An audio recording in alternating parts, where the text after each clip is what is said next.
E eu tô curioso, quanto o corpo controla a mente e a mente controla o corpo? São muito conectados ou a mente está totalmente no controle? Essa é uma ótima pergunta. A resposta curta é que o corpo tem uma enorme e profunda influência em nossa mente. E a razão é que frequentemente falamos sobre o cérebro e pensamos apenas sobre o cérebro isso e o cérebro aquilo. O cérebro é importante, mas o cérebro e a medula espinhal, que compõem o que chamamos de sistema nervoso central, estão amplamente conectados com o corpo. E o corpo está extensivamente conectado com o cérebro e a medula espinhal. Portanto, a medula espinhal está conectada com o Isso cérebro. mesmo. A parte de trás, ela Exatamente. sobe no pescoço e os nervos estão conectados dentro do cérebro e isso vão mesmo. até o fundo, descendo as costas, né? Sim. Então somos basicamente um grande tubo. Ou nosso sistema nervoso é um grande tubo. Portanto, se o cérebro tem mais ou menos esta forma, e então a medula espinhal se estende para a parte de trás e tudo isso está abrigado no crânio, excepto 2 pedaços do cérebro, que são os olhos. 2 pedaços do cérebro que estão fora do crânio.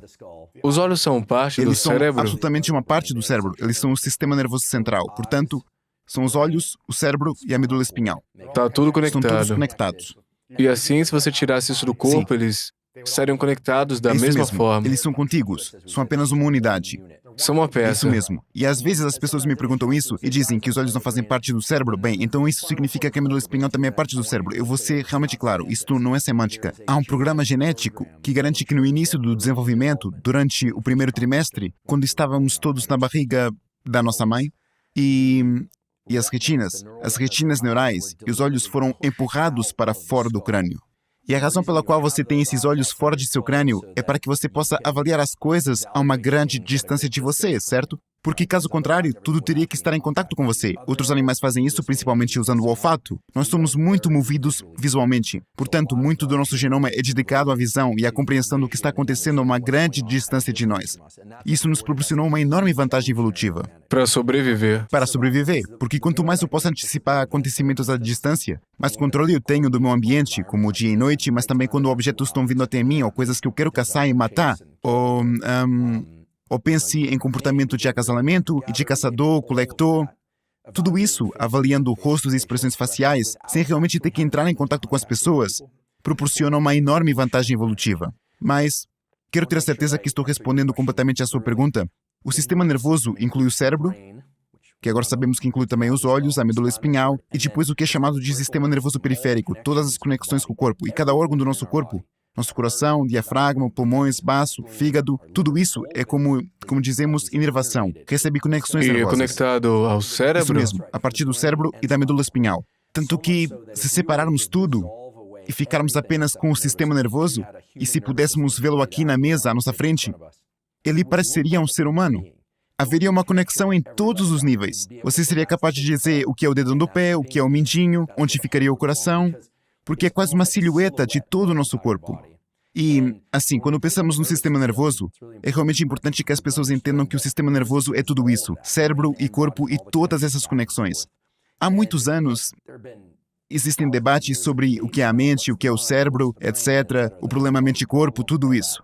Acho bem dizer em 2020 que o estado de espírito inclui o cérebro, a atividade do cérebro e do corpo. Essas duas coisas coordenam o cérebro e o corpo. E tem uma espécie do que eu chamo de contrato. Há um contrato entre cérebro e corpo que dá origem a coisas como estados de espírito, ou seja, um sentimento de depressão, uma sensação de espanto, excitação, Que é felicidade. um estado de espírito, segundo o que você disse. Sim, poderíamos falar sobre o porquê. Uma experiência emocional é um estado de espírito, então? É isso mesmo. Eu prefiro falar sobre estados de espírito, porque eles incluem o cérebro e o corpo.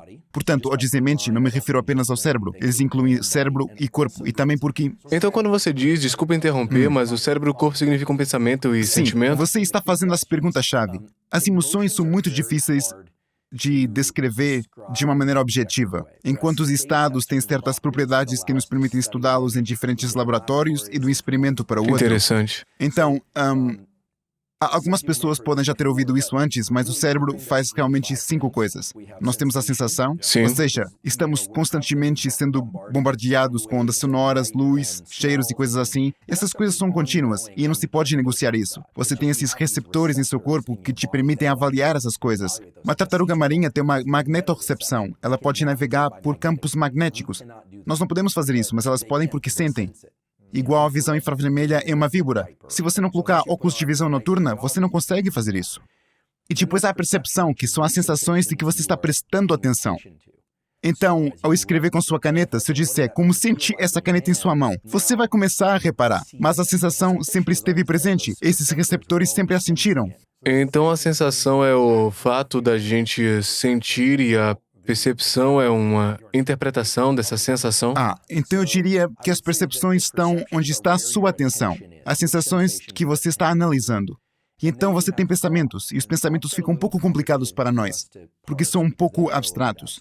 Mas os pensamentos são uma combinação de nossa percepção, independente da coisa, e eles têm contexto, memória. Eles estão conectados a nossos sistemas de memória, certo? Porque se eu digo caneta, eu não sei qual é a sua relação com as canetas, mas a minha é normal, eu escrevo com uma. Mas digamos que eu venho de uma família que, sei lá, tinha uma fábrica de canetas na Alemanha nos anos 30, então existe... Ou você foi esfaqueado por uma Ou você foi caneta quando esfaqueado por uma criança. caneta, sim. Ou seja, é muito contextual. Os pensamentos são como percepções, mas carregam memória e contexto. Os pensamentos são memória e Sim, contexto. eles incluem isso. E depois há sentimentos/emoções, e é aqui que realmente começa a ficar abstrato e meio confuso, e onde ainda há muito debate. Porque, por exemplo, se eu te perguntar como você se sente e você responder, eu me sinto, a maioria das pessoas diz, bem, o que isso significa? Quer dizer, não é um sentimento. Então, se fizer algum tipo de trabalho de desenvolvimento pessoal, eles vão dizer, não diga bem ou mal o que você sente. E as pessoas dizem, eu me sinto calmo e animado, ou algo assim. E isso começa a se tornar muito abstrato. Então, as emoções são uma coisa real. E elas certamente, talvez mais do que qualquer outra coisa, se comunicam com o cérebro e o corpo.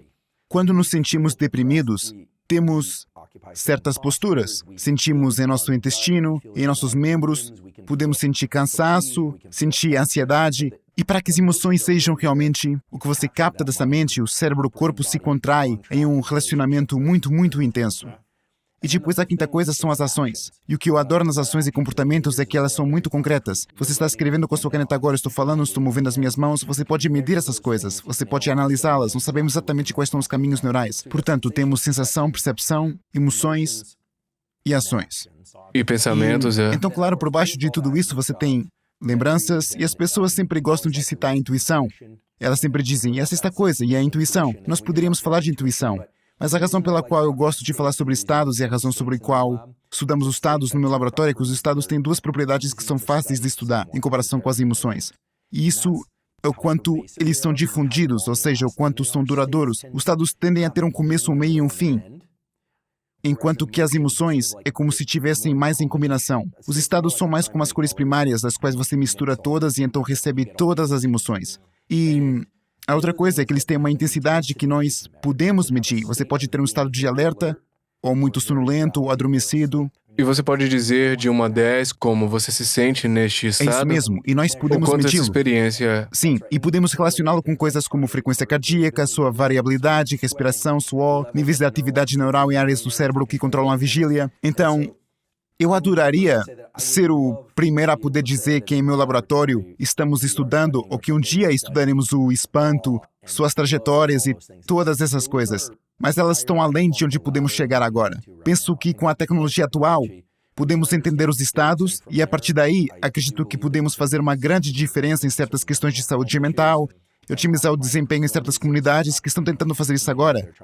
Assim como em geral, mas os estados nos quais estamos concentrados são muito concretos. Por exemplo, alerta e concentrado. Isso seria um estado maravilhoso para entender. Assim poderíamos nos orientar quando não nos sentíssemos alerta e concentrados. Como chegar nesse Como estado? chegar a esse estado. E podemos falar de ferramentas para isso. E se você quiser dormir. Dormir é tão poderoso e tão importante. Acho que agora as pessoas realmente entendem o quão importante é. Em grande parte por causa do livro de Matt Walker, Porque Dormimos, e o trabalho que ele fez em seu laboratório em Berkeley, e em muitos outros laboratórios também, claro. Portanto, foco, sono, criatividade, estresse, estes são os tipos de estados centrais que gostaríamos de entender primeiro, porque acreditamos que podemos. E depois, com sorte na minha carreira, mas se não na minha carreira, talvez um dos meus descendentes científicos ou de outro laboratório, sabe, daqui a 10, 20, 100 anos, seremos capazes de entender coisas como, por exemplo, como se entra em um estado de empatia. Podemos passar uma hora inteira falando de empatia, mas é difícil. E é um tema fascinante e tão importante, mas é muito difícil de entender ao nível neural. Por isso, estamos começando com o básico, Entendi. com a confiança de que, ao compreender essas noções básicas, um dia elas construirão representações mais ricas e claras de coisas como a empatia. Você precisaria estar estudando o coração também para compreender empatia ou tudo vem da mente? Essa é uma ótima pergunta. Para entender qualquer estado, acreditamos que é preciso estudar o cérebro, a medula espinhal e o corpo. Então, Uau. em meu laboratório, falamos que somos neurocientistas. Para mim, isso significa que estudamos o sistema nervoso, a coisa toda. Então, nós colocamos as pessoas que entram no laboratório em ambientes de realidade virtual que simulam alguma experiência. E eu percebo que não é tão real quanto estar na experiência real, no mundo real, mas você recebe presença suficiente, especialmente porque é muito rica visualmente e auditivamente nesses ambientes. As pessoas recebem o que se chama de presença, esquecem que estão em uma simulação, pelo menos por alguns momentos. E nesse tempo, estamos medindo a variabilidade da frequência cardíaca, estamos medindo o suor. Em muitos casos, também temos eletrodos colocados em seu cérebro, porque fazemos isso com pacientes neurocirúrgicos. E assim, temos acesso ao cérebro, temos acesso ao corpo, e é através do registro de todas estas áreas do cérebro e corpo que podemos ter uma compreensão mais completa do que é um estado de foco, estresse ou ansiedade. Se estivéssemos apenas olhando uma pequena parte do cérebro, ou apenas o coração, não seríamos capazes de fazer isso. Então isso é uma espécie de peça central do nosso laboratório, é que o cérebro e corpo e todo o sistema nervoso são a chave. Você tem que olhar para tudo isso. E sobre sentimentos, eu quero falar sobre sentimentos por um tempo. Uma pessoa pode fazer algo para que nunca fique deprimida na vida, como nunca reagir ao ambiente ou as ações das pessoas em relação a elas, nunca chegar no estado de, eu não me sinto bem, estou me sentindo mais deprimido, estou num lugar escuro agora, estou preso nesse lugar.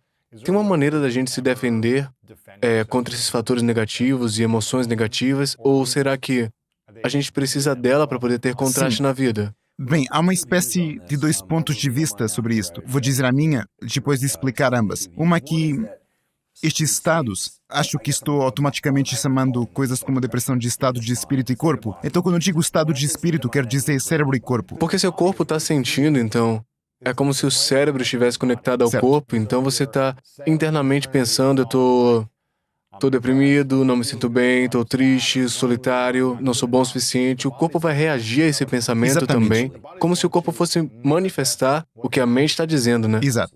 O pensamento, a ideia, estou triste, não sou bom o suficiente. Certo. Estou certo? É isso mesmo. Quer dizer, existem duas formas de depressão, e às vezes elas são misturadas, mas uma é a depressão associada à ansiedade, e se você já experimentou, ou para qualquer um que já experimentou, ele sente agitação em seu corpo e em sua mente, mas também em seu corpo. Portanto, o corpo é recrutado. Há também estados depressivos em que as pessoas se sentem muito esgotadas e exaustas. É uma sobrecarga. E elas também experimentam isso em seu corpo. A ideia de sair da cama de manhã é difícil. Motivação para exercícios, coisas que sabemos que são poderosas para empurrar a depressão para trás. Então, o corpo é recrutado. Eu acho que a maioria das pessoas diria que os estados depressivos são ruins quando desestruturam a base da vida. E apenas uma breve observação. Sempre que houver uma pergunta sobre a saúde mental, vício, trauma ou qualquer outra coisa, podemos olhar para ela e inventar algum argumento de, bem, evolutivamente isto faz sentido, eventualmente todos ficamos deprimidos, mas temos que ser justos com a pessoa que está passando por isso e ter a sensibilidade de que alguns comportamentos manterão a linha de base da nossa vida estável, ou seja, trabalho, relacionamentos, etc., continuarão como estão. Outras atividades tenderão a melhorar a linha de base da nossa vida, emprego, atividades, relacionamentos, etc., irão melhorar. E existem algumas coisas como a heroína, que muito rapidamente, podemos prever que faça a linha de base da vida despencar, independentemente de quem seja a pessoa, certo? Então as pessoas perguntam, você pode ficar viciado em água? Bom, talvez, mas eu tenho que beber muita água antes que a base da minha vida comece a desabar. Para se sentir desconfortável, né? Isso mesmo. Tipo, nossa, tô muito Exatamente. inchado. Tendemos a relacionar coisas como vício e depressão com alguma leveza. Portanto, acho que é justo dizer que a depressão está ligada a nós como um possível estado que todos nós podemos vivenciar, mas que é muito importante, na minha opinião, que os humanos tenham ferramentas para se retirar desse estado. Claro, para evitar tragédias como o suicídio, mas também porque quando a linha de base da vida de alguém desce bastante, eles acham cada vez mais difícil fazer o tipo de coisas que os tirarão da depressão. Portanto, você ou eu podemos dizer... Então a pessoa continua nesse estado de depressão Isso mesmo. porque ela nunca consegue sair, ela fica, meu Deus, é muito difícil fazer isso, é muito difícil mudar os hábitos. Se eu continuar fazendo isso vai me deixar ainda mais depressivo, isso né? mesmo. Se eu continuar comendo comida ruim, continuar ficando acordado até 4 da manhã, continuar ficando numa relação tóxica, eu vou ficar deprimido. Exato. E, eventualmente, por causa desta relação inseparável entre o cérebro e o corpo, o que acontece é que, como o cérebro controla o corpo, mas o corpo também pode controlar o cérebro, as pessoas perdem a capacidade de intervir neste processo depressivo. Certa, você pode ler todos os grandes livros que quiser e ir a todos os grandes seminários de autoajuda. Mas a menos que sua mente esteja certa, você nunca usará essas coisas. São apenas dados e falta mais uma etapa, que é entender essa autonomia. Esse senso de agência que temos para gerenciar o que está acontecendo ao